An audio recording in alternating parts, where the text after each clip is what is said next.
साथियों नमस्कार, मैं हरिश्चंद्र बर्णवाल इस वीडियो में आप सभी का स्वागत करता हूं। दोस्तों, आज एक बड़ी इंटरेस्टिंग खबर आपको दिखा रहा हूं। ये खबर इतनी इंटरेस्टिंग है कि आप सोचेंगे कि मोदी जी ऐसा करते हैं, और वो भी बिम्स्टेक में। आपको पता है ना कि बांग्लादेश के जो मुखिया हैं, एक तरीके से वहाँ के मुख्य सलाहकार हैं, सरकार के हेड हैं, सब कुछ कह लीजिए, मोहम्मद यूनुस, वो बड़े दिन से घिघिया रहे थे कि मोदी जी मिल लो मिल लो। अब मोदी जी मिल लिए तो पता था कि सारे लोग बोलेंगे, देखा मोदी जी का कहाँ गया 56 इंच का सीना। मगर जब वो मिले और जब हाथ मिलाए ना, तो इतना कस के दबा दिया कि वो दर्द से बेहाल हो गए, और इतने बेहाल हुए कि पूरा बांग्लादेश रोने गिड़गिड़ाने लगा। एकदम भयंकर स्थिति मच गई है। अब ये तो आपने देखा नहीं होगा, मैं आपको दिखाऊंगा। और ये खबर इतनी बड़ी है दोस्तों, आप यकीन नहीं मानेंगे। इसकी भूमिका कई महीने पहले लिखी गई थी। मोदी जी ट्रंप से जब मिले थे ना, तब किसी को अंदाजा नहीं रहा होगा कि बांग्लादेश की एक नई कहानी लिखी जा रही है। अब बांग्लादेश के जो ये नए नए मुखिया बने मोहम्मद यूनुस, और वो भी गैर लोकतांत्रिक तरीके से, उनको लग रहा था अरे मैंने तो शेख हसीना को खत्म कर दिया, भगा दिया, पूरा संविधान तहस नहस कर दिया, तो मोदी से तो निपट ही लेंगे। अरे यूनुस साहब, मोदी जी को आपने क्या समझ लिया है भाई? जब डोनाल्ड ट्रंप, रूस के राष्ट्रपति, यूक्रेन, इजराइल, क्या बयान नहीं सुनते क्या आप? वो क्या कहते हैं? अब देखिए, ये तो सिर्फ मैं अभी शेक हैंड की बात बता रहा हूं। आगे देखिए क्या हुआ है। मोदी जी ने सिर्फ अपनी गाड़ी का गियर पहले गियर में डाला है, पूरा बांग्लादेश छटपटा रहा है दोस्तों। और बांग्लादेश ही नहीं, चीन भी छटपटा रहा है। मैं अभी आपको दिखाऊंगा, क्योंकि डोनाल्ड ट्रंप और मोदी जी की मीटिंग में एक ऐसी डील हुई थी, जिस डील को देखा सुना तो पूरी दुनिया ने, लेकिन उसका असर महसूस नहीं हुआ। अभी मैं आपको दिखाऊंगा, और मेन स्ट्रीम मीडिया को तो पता ही नहीं चला दोस्तों। मैं दावे के साथ कहता हूं, मैं अभी आपको पूरी कहानी, पूरी पोल पट्टी और भारत के एक बड़े ही महत्वपूर्ण फैसले को आपके सामने रखने जा रहा हूं। मैं निवेदन करता हूं दोस्तों कि ये खबर देखकर पूरी खबर देखिएगा, पूरे सिलसिलेवार ढंग से आपको बताऊंगा। और ये जो मोहम्मद यूनुस है ना, वो दरअसल शर्जील इमाम बनने चले थे। अरे जब शर्जील इमाम अंत में माफी मांग करके लौट आए, तो तुम क्या हो भैया? तो मैं निवेदन करता हूं, आप कमेंट के साथ जुड़िए। आप सभी को जय सिया राम दोस्तों, हर हर महादेव। पहले मैं वो शेक हैंड वाली ही खबर दिखा देता हूं। ये देखिए ना, एक ट्विटर हैंडल है, क्या लिखा है इसने। दरअसल क्या किया कि वो जो प्रधानमंत्री मोदी और मोहम्मद यूनुस मिलते हैं ना, तो पूरा फोकस जो है वो शेक हैंड पे ही चला गया, जो हाथ मिला रहे हैं। क्या लिखा है? Bangladesh PM Yunus is so weak, typical Narendra Modi's hand impression can be clearly seen on hand of Yunus few more seconds. And लिख रहे हैं कि अगर थोड़ा देर, कुछ सेकंड और अगर दबाए रखते ना, तो ये चीखने चिल्लाने लगता। अब ये खबर तो चलिए थोड़ी हल्के फुल्के अंदाज में कह दिया दोस्तों, लेकिन जो बहुत बड़ी खबर है वो मैं आपको दिखाता हूं बड़े सिलसिलेवार तरीके से। आप पॉइंट्स, जो डॉट्स मैं आपको दे रहा हूं, उसको पकड़ने की कोशिश कीजिएगा, और तब समझ में आएगा कि मोदी जी के प्रेम और स्नेह को जो कमजोरी समझते हैं ना, उनका हाल क्या होता है। और अभी पहला गियर है, मैं आपको बता रहा हूं कितने गियर लगने वाले हैं, वो भी मैं आपको दिखा दूंगा। खबर ये थी दोस्तों कि जब बांग्लादेश में एक साजिश के तहत शेख हसीना की सरकार को हटा दिया, मोहम्मद यूनुस बन गए। अरे बन गए तो बन गए, बनने से क्या होगा? तालिबान भी बन गया था। अकेले सब कुछ नहीं होता, कोई नहीं कर सकता। अब मोहम्मद यूनुस इस बात को लेकर छटपटाने लगे कि मोदी जी मुझसे मिल लो। पिछले साल संयुक्त राष्ट्र के अधिवेशन के समय बड़ी गुजारिश की। मोदी जी ने कहा, अरे छोड़ो यार, पहले अपनी अथॉरिटी तो देखो कि तुम संवैधानिक रूप से मान्य हो या नहीं हो। और इसके बाद छोड़ दिया। मोदी जी की ये बड़ी अदा है दोस्तों कि वो ना समय का इंतजार करते हैं, बहुत जल्दबाजी में कोई फैसले नहीं करते। और देखिए बिम्स्टेक में अभी थाईलैंड में बैठक होने वाली थी, शिखर वार्ता, लगातार लगे रहे। बांग्लादेश ने इतने रिक्वेस्ट भेजे कि मोदी जी मिल लीजिए, मोहम्मद यूनुस से मिल लीजिए, मिल लीजिए।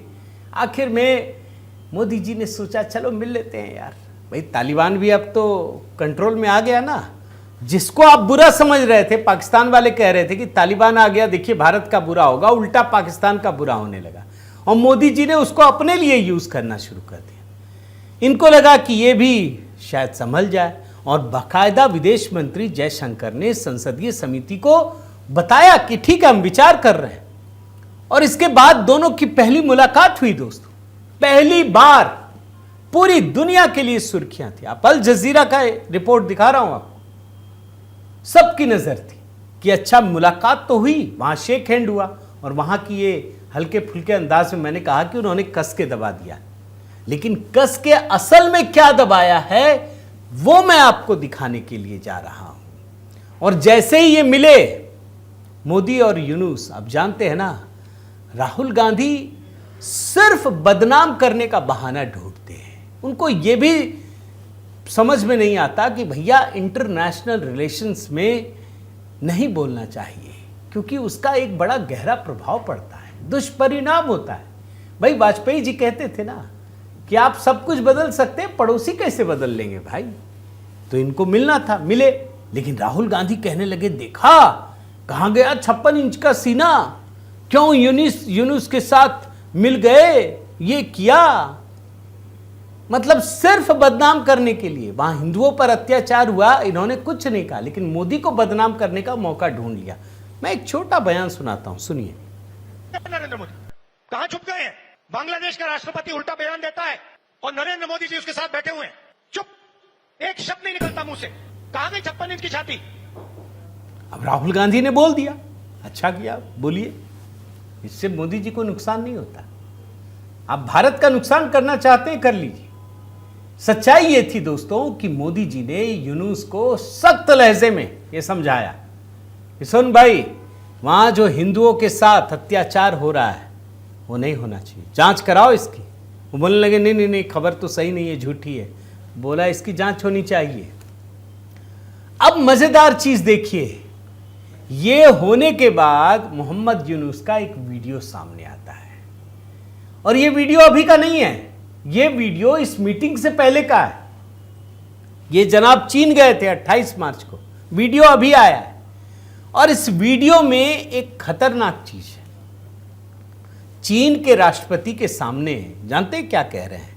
वो कह रहे हैं कि जो हमारा पूर्वोत्तर राज्य है ना, 7 सिस्टर्स, ये लैंड लॉक्ड क्षेत्र है, इसका फायदा उठाना चाहिए।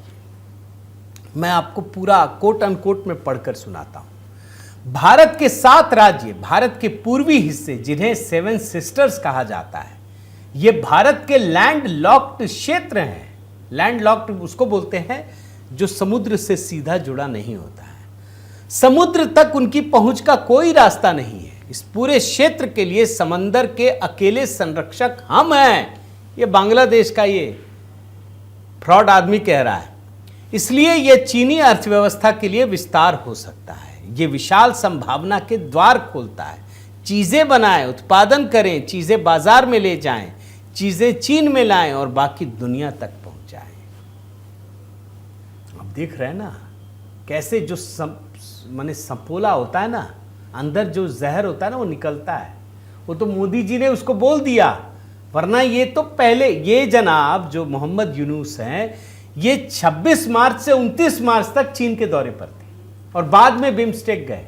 वहां का वीडियो छिपा के रखा था, पता ना चल जाए, नहीं तो मोदी जी वहीं रगड़ देते। अभी तो सिर्फ हाथ ही दबाया, गला भी दबा देते। अब ये कहने की चीज है, मैं मतलब इसको थोड़ा लाइट वे में आप रखिएगा। रणनीति अलग चीज होती है दोस्तों, बिल्कुल डिफरेंट लेवल की होती है। उसमें आज युद्ध जो है ना वो हथियारों से नहीं होता है, शारीरिक रूप से नहीं होता, ये आर्थिक युद्ध है, टैरिफ का युद्ध है। और आप देखिए क्या कहा, एक और बयान मैं आपको कोट कर रहा हूं, नेपाल और भूटान के पास असीमित हाइड्रो पावर है जिनका हम अपने मकसद के लिए इस्तेमाल कर सकते हैं, फैक्ट्रियां स्थापित कर सकते हैं और बांग्लादेश के मार्फत आप कहीं भी जा सकते हैं क्योंकि समंदर हमारे ठीक पीछे है। ये आदमी भारत को चिढ़ाने की कोशिश कर रहा था चीन में जाकर के। मैं आपको वो बयान भी सुना देता हूं, आप एक बार सुन लीजिए, फिर मैं आगे दिखाता हूं कि मोदी जी ने आखिर क्या किया है।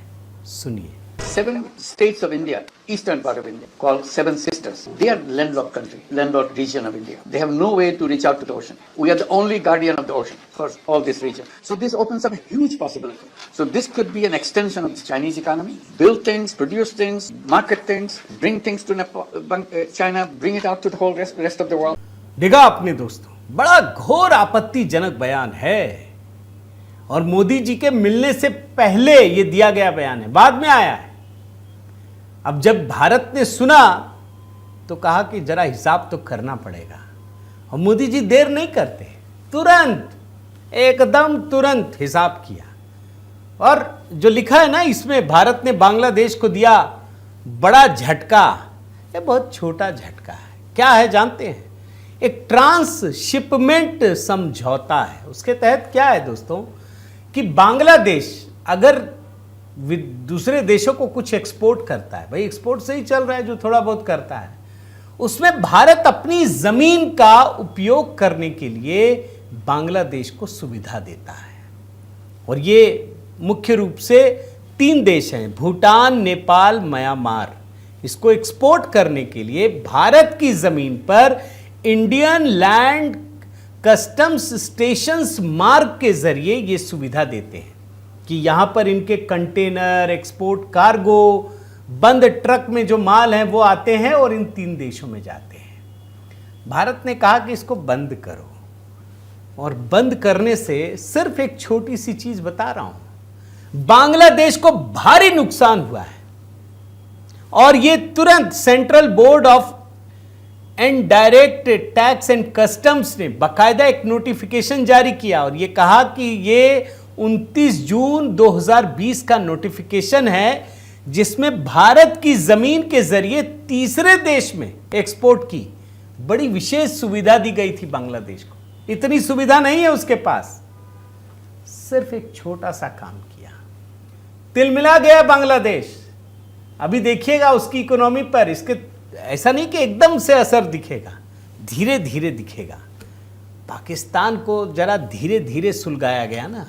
ये बांग्लादेश के जो यूनुस साहब हैं उनके साथ भी यही होगा। मैं ज़रा बयान सुनाता हूं जो सरकारी अधिकारियों ने कहा है कि कैसे और क्यों ख़त्म किया गया, ज़रा सुनिए। Bangladesh in 2020, the transshipment facility extended to Bangladesh had over a period of time resulted in significant congestion at our airports and ports. Logistical delays and higher costs were hindering our own exports and creating backlogs. The facility therefore has been withdrawn with effect from 8th April 2025. देखा आपने दोस्तों क्या कह रहे हैं। अच्छा, मजेदार चीज ये है कि भारत क्यों कहेगा कि आपने बयान दिया तो हम बंद कर रहे हैं ना। उसने ये कहा कि आपकी वजह से हमारे व्यापारियों को दिक्कत हो रही थी, बैकलॉग हो रहा था, अब आपको हम सुविधा दे रहे हैं तो हमारे व्यापारी नहीं कर पा रहे हैं। ये कहकर बंद कर दिया गया दोस्तों। लेकिन अभी ये छोटा कदम है, बांग्लादेश के लिए तो बड़ा हो सकता है।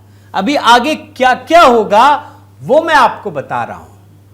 ट्रंप साहब ने जो ये टैरिफ लगाया ना, उसमें बांग्लादेश के ऊपर 37% का लगाया है।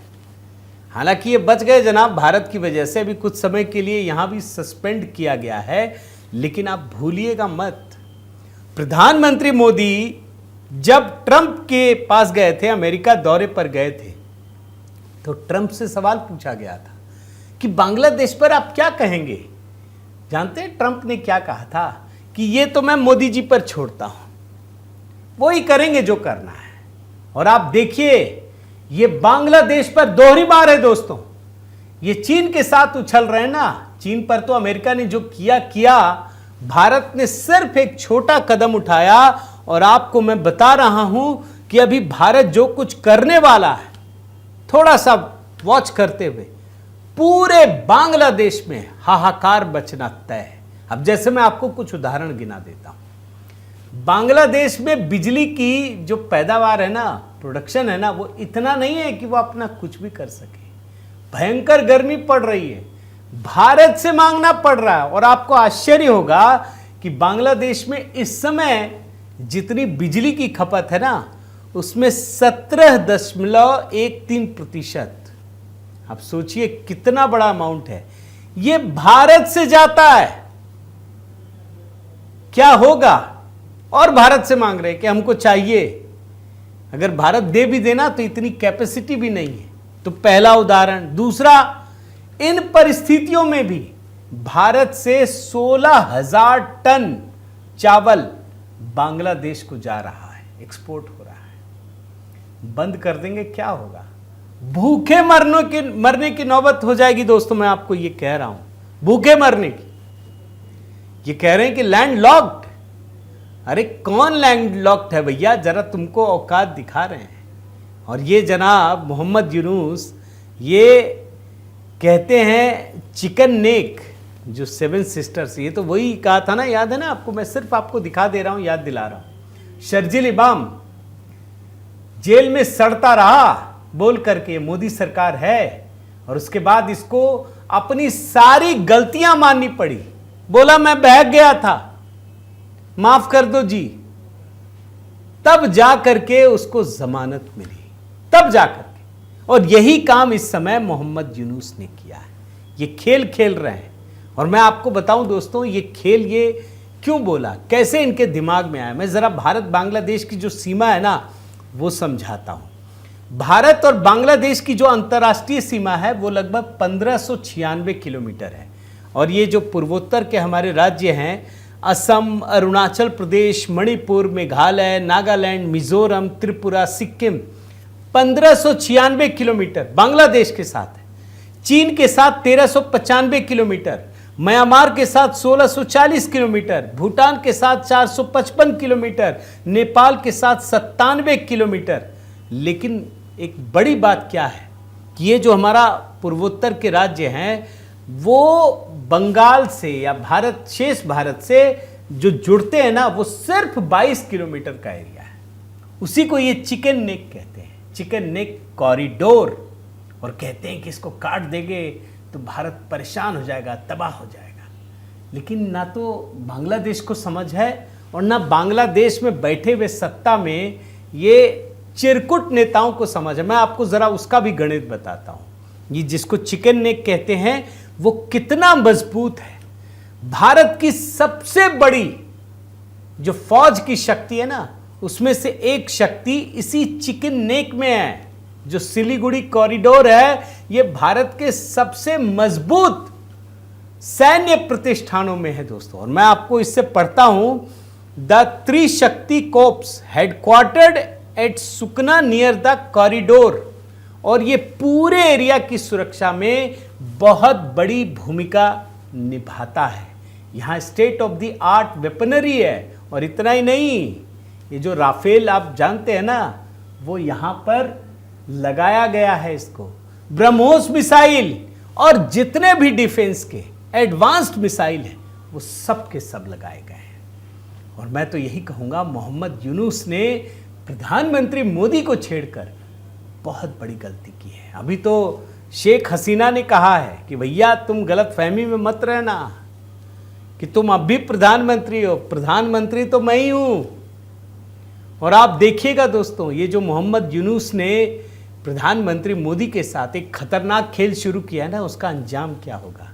और हाँ, मैं एक बात और आपको बता देता हूं कि बंगाल की खाड़ी जो है ना, ये बांग्लादेश कह रहा है कि ये तो मेरा है, तेरा नहीं है भैया, ये भारत का ज़्यादा अधिकार है। बल्कि अब तो भारत ने ये तय किया है कि बंगाल की खाड़ी में आंध्र प्रदेश वाले हिस्से में एक बड़ा न्यूक्लियर पावर सबमरीन ये भी स्थापित किया जाना है। हमको बांग्लादेश से लड़ने की तैयारी नहीं कर रहे हैं मोदी जी। मोदी जी तैयारी कर रहे हैं चीन को औकात दिखाने की। और ये बात शायद यूनुस भूल गए हैं। मैं उम्मीद करता हूं दोस्तों कि प्रधानमंत्री मोदी जो कार्रवाई कर रहे हैं, मोहम्मद यूनुस को शायद समझ में आ जाए। इसकी कितनी गुंजाइश है आप ज़रूर कमेंट के ज़रिए बताइएगा। और ना समझ में आए तो उन्हें कम से कम ट्रंप की ही बात सुन लेनी चाहिए, जो उन्होंने मोदी के सामने कहा है कि बांग्लादेश के मुद्दे मैं इन्हीं के लिए छोड़ देता हूँ। आपकी क्या राय है ज़रूर आप बताइए, और साथ ही मैं निवेदन करता हूँ कि इस चैनल को सब्सक्राइब कीजिए, लाइक कीजिए, कमेंट कीजिए, बेल आइकन दबाइए। और हाँ दोस्तों, हनुमान जन्मोत्सव पर मैंने एक गीत अपलोड किया है, जय हनुमान। आप ज़रूर HP मेलोडी पर जाकर देखिए और वहाँ पर अपना प्रेम और आशीर्वाद दीजिए। बहुत बहुत धन्यवाद। जय सिया राम।